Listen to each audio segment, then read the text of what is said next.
Recorded Books presents Turn to Me by Becky Wade, narrated by Barbara Mcculloh. Prologue. November.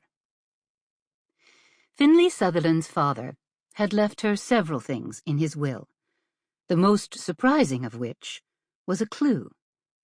"But I don't understand," she said to Roscoe Horton, attorney at law.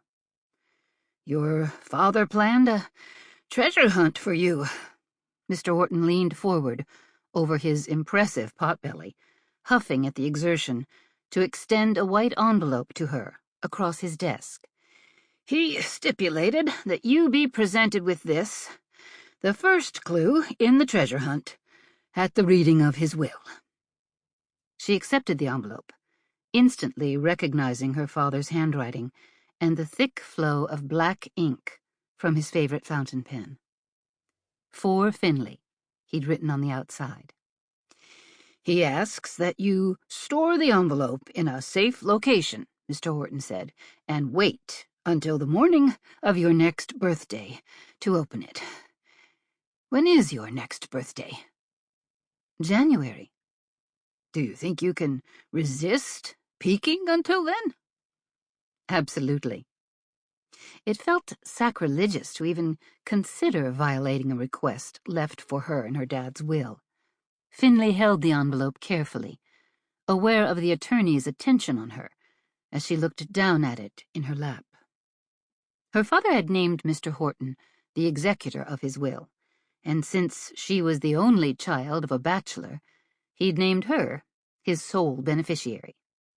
After the will cleared probate, she'd inherit his property, bank accounts, investments, and assets.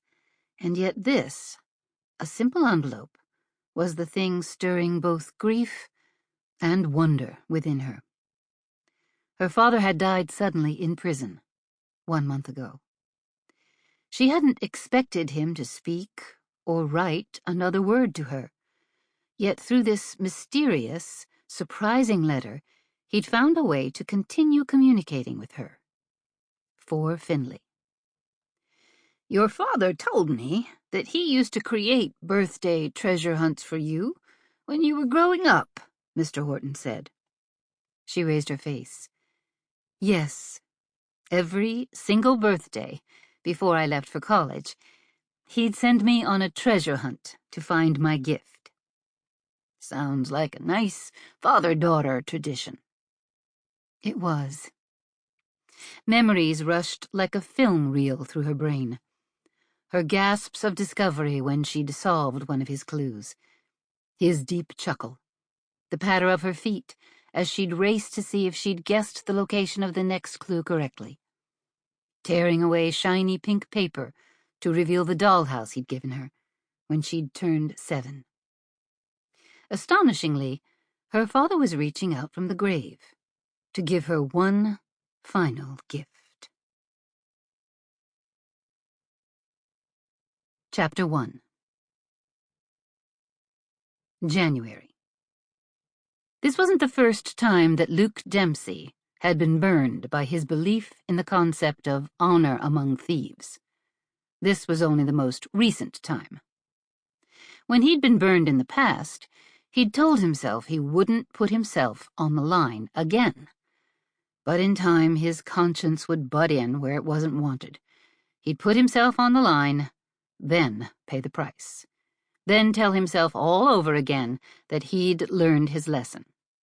This time, he really had learned his lesson. For the final time. On this cold, overcast Wednesday morning, Luke set his jaw and walked from his parking space toward Furry Tail's Animal Rescue Center. A black metal roof topped the dark gray modern building that occupied several acres on the road leading east out of Misty River, Georgia. He'd waited a long time to be free. In fact, he'd spent all 7 years of his incarceration meticulously planning his future. The second he finished his obligation here, he'd move to Montana and build a house with a view of mountains and big sky. From his home office, Sample complete. Ready to continue?